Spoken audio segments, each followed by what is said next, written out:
Good morning বন্ধুরা। আজকে হলো শনিবার। সকাল সকাল উঠে পড়েছিলাম বর কাজে বেরোবে বলে। টিফিন রেডি করে ঘরের কাজকর্ম সেরে এখন একটু বেরিয়েছি বাজারের দিকে, দেখি কি আনা যায়। যাই হোক, তাড়াতাড়ি বাজারটা করে নিয়ে আসি। এই যে আমাদের বাড়ির পাশে রাস্তা দিয়ে এখন যাচ্ছি, বেশি দূর না রাস্তাটা, বাজারে যাওয়ার রাস্তাটা খুব একটা বেশি দূর না, হাঁটা পথে 10 মিনিটের মতো লাগবে। যাই, গিয়ে দেখি কি মাছ আনা যায় আর ফল কিছু কেনার আছে, এইসব কিনে নিয়ে আসি। আকাশটা দেখুন কিরকম কালো হয়ে আছে, যে কোনো সময় বৃষ্টি নামতে পারে। তাড়াতাড়ি করে তাই আমি যাচ্ছি বাজারের দিকে, বৃষ্টি নামলেই আবার ভিজে যেতে হবে, তাই যাই তাড়াতাড়ি বাজারটা করে নিই।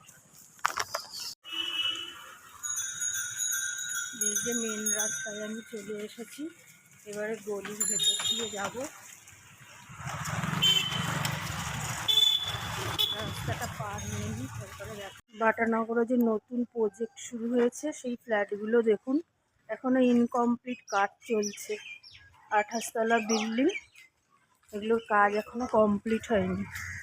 এদিকে আকাশ পুরো কালো হয়ে এসছে, বৃষ্টিও শুরু হয়ে গেছে।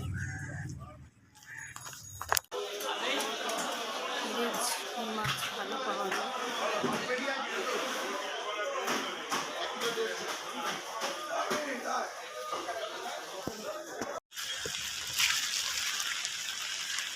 বাজার থেকে বেরোতেই বৃষ্টি নেমে গেছে, এবারে আমি আবার হাঁটা শুরু করেছি। বাজারে মাছ বলতে ইলিশ মাছটাই উঠেছে, আমিও একটা ইলিশ নিয়েছি। যাক, এবার যাই বাড়ির দিকে। বাড়ির সামনের মন্দিরটা দেখুন, দিনের বেলা তো দেখানো হয়নি, রাতে একদিন দেখিয়েছিলাম। এই পুকুর ধারে এই মন্দিরটা খুব সুন্দর, দেখলেই আপনার শান্তি আসবে মনে। আর মন্দিরে সন্ধেবেলা তো দেখিয়েছিলাম, পুজো হয়। যাক, আমাদের পাড়ায় এই মন্দিরটা হয়ে সবারই খুব মনটা আনন্দ হয়েছে। সবাই সব রকম পুজোও হয়, আর সন্ধেবেলা তো প্রত্যেক দিন পুজো হয়ই। এই দেখুন পাড়ার মন্দিরের রাধা কৃষ্ণ কত সুন্দর করে সাজানো।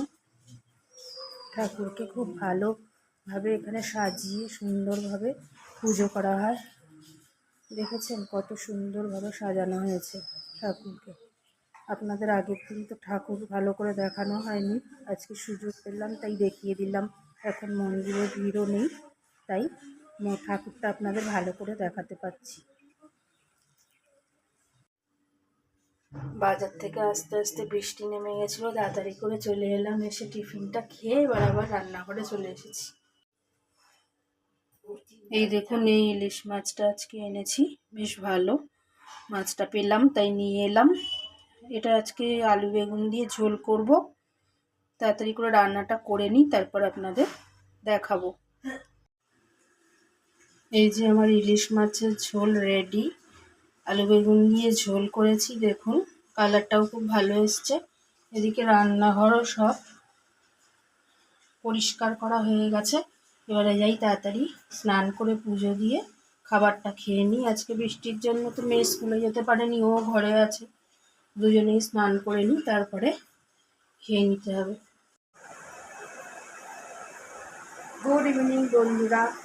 দুপুরবেলা খেয়ে দিয়ে শুয়ে পড়েছিলাম, সন্ধে হয়ে গেছে। যাই হোক, আমি একটু বেরিয়েছিলাম, টেস্ট অ্যান্ড বাইটে গেছিলাম, এইসবে এলাম। এবারে এখনও চা খাওয়া হয়নি, চাটা বসাই, চা খেয়ে তারপরে বাকি কাজগুলো করব। আবার